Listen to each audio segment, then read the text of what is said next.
Halo sahabat portal kanker, nama saya Julianti. Saya ingin menyampaikan bahwa saya saat ini sedang berjuang menghadapi penyakit kanker untuk dua jenis kanker yang berbeda, yaitu kanker payudara dan kanker ovarium. Adapun terapi yang sedang saya jalani yakni kemoterapi, dan dari dua kanker tersebut saya juga menjalani operasi pemasangan kantong stoma.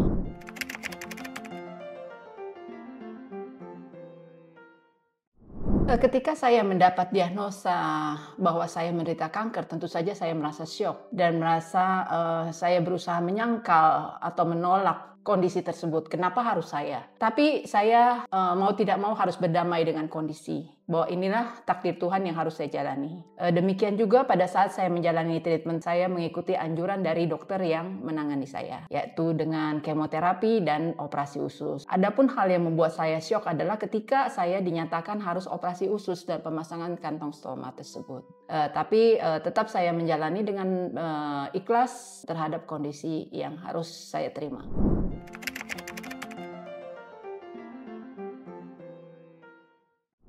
Kondisi pemasangan stoma pada awalnya karena saya syok, tentu saja saya tidak bisa menerima dan merasa terganggu. Apalagi profesi saya sebagai pengacara yang membutuhkan interaksi face to face dengan klien, begitu juga di muka persidangan. Nah, kondisi stoma ini adapun yang tidak bisa saya kondisikan adalah ketika kita tidak merasakan sensitivitas pada saat ingin buang air ataukah buang angin. Itu yang mengganggu. Tapi pelan-pelan saya kebetulan juga bergabung dengan komunitas para pengguna stoma. Kami bisa sharing, kebetulan saya juga tidak sungkan bertanya pada dokter bagaimana menyikapi kondisi tersebut.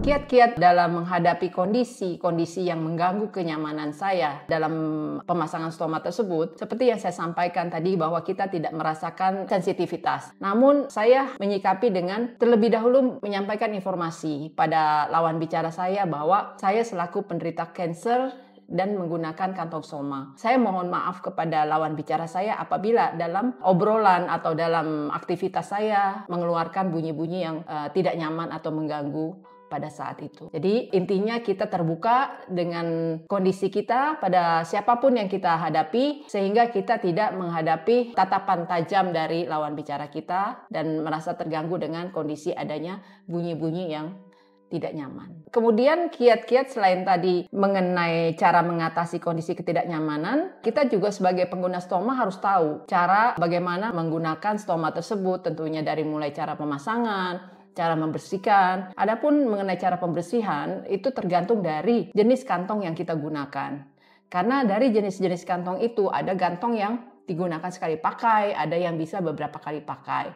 Nah, kalau saya kebetulan menggunakan kantong yang beberapa kali pakai. Kiat saya untuk membersihkan kantong tersebut ya seperti saran dokter bahwa menggunakan cairan NaCl untuk menjamin sterilisasinya. Kemudian cara mengatasi kondisi darurat sebagai pengguna stoma itu bisa saja terjadi accident atau hal yang tidak kita harapkan, misalnya kantong stoma bocor, dan itu pernah terjadi pada diri saya ketika baru beberapa hari atau baru beberapa bulan setelah operasi. Kebetulan juga saya habis menjalani kemo di mana kita menghadapi keluhan buang-buang air, itu tanpa sadar kantong stoma itu penuh dan akhirnya terjadi kebocoran. Nah, itu membuat kepanikan tentu saja. Namun itu bisa kita sikapi, ya segera kita bersihkan, dan kita harus membawa kantong cadangan untuk kita mengganti kantong tersebut, karena otomatis kita harus terkondisi dengan kantong yang terpasang. Adapun pesan saya untuk para penderita kanker, kita harus berdamai dengan diri sendiri, menerima kondisi, tidak menyalahkan Tuhan, tidak menyalahkan siapapun, karena ini takdir yang harus kita jalani, dan kita harus berjuang menjalani pengobatan atau usaha-usaha